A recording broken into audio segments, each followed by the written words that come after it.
Miami has become the high-stakes operating base for a very specific, highly lucrative shadow creator economy. This is Braden Peters.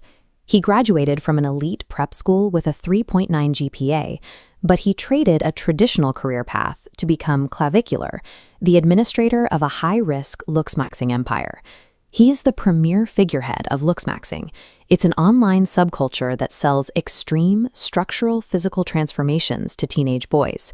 We're talking about unverified chemical stacks and a practice called bone smashing, where followers literally strike their own faces to reshape their bone structure. This aesthetic serves a specific purpose. Peters' physical features are the raw inventory for a digital operation that requires constant, extreme maintenance to remain profitable. The sales funnel starts on a community platform called School. He monetizes his audience by selling digital course subscriptions, promising aesthetic ascension. Look at this pricing tier graphic from his School page. The VIP column on the right charges his followers $99 a month for access to one-on-one support and private Q&A sessions. Then there is the high-ticket underground economy. This Reddit thread documents the logistical operations and banking transfers for QSC peptide stacks. Clavicular pushes these unverified packages to his followers for $1,500 to $2,000 a pop. To find buyers for those products, he needs massive reach. He reportedly spends $650,000 every month to fund over 1,500 individual clippers. They flood the internet with nearly 70,000 videos every 30 days to create the illusion of organic virality. Keeping the product visually perfect requires extreme biological maintenance.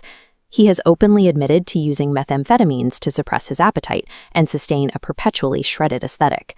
The algorithm rewards extreme behavior with more views, which funds more clippers, which requires a sharper jawline and lower body fat to keep the cycle going.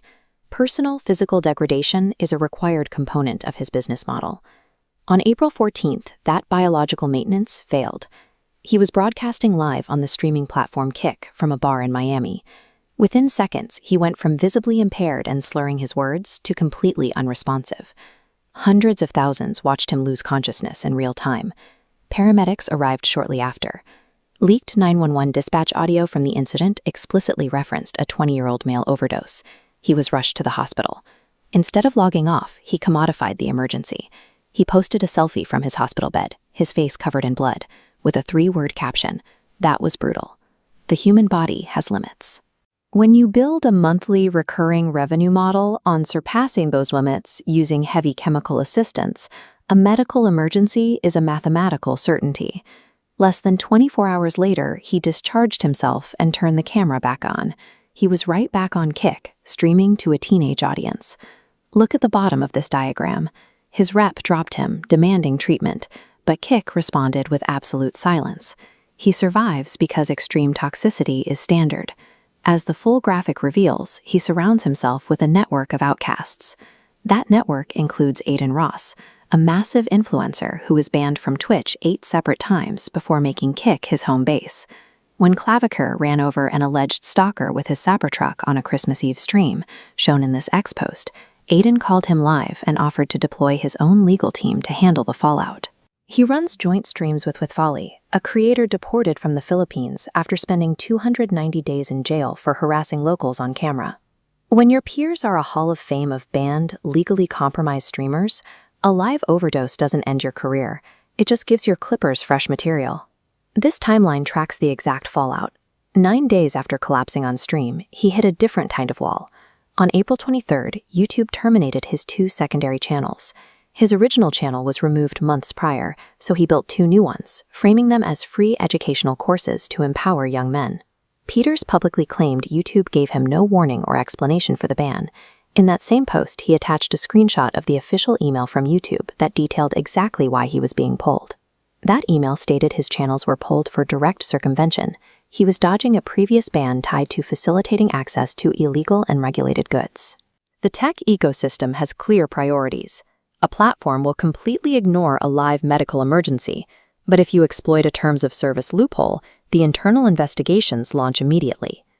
He didn't log off after the hospital because he couldn't afford to. Stepping away for rehab means starving the 1,500 clippers who generate his traffic and his revenue.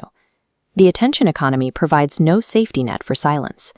When a creator's entire business model depends on algorithmic momentum, the prospect of digital irrelevance carries more weight than the risk of biological failure. The platforms know this. Within hours of his YouTube ban, executives from rival networks were sliding into his public replies, actively recruiting him to bring his audience to them. Braden Peters is not a glitch in the creator economy. When an industry monetizes self-destruction, pays out hundreds of thousands a month, and looks the other way until a contract is breached, this is exactly the outcome it designed.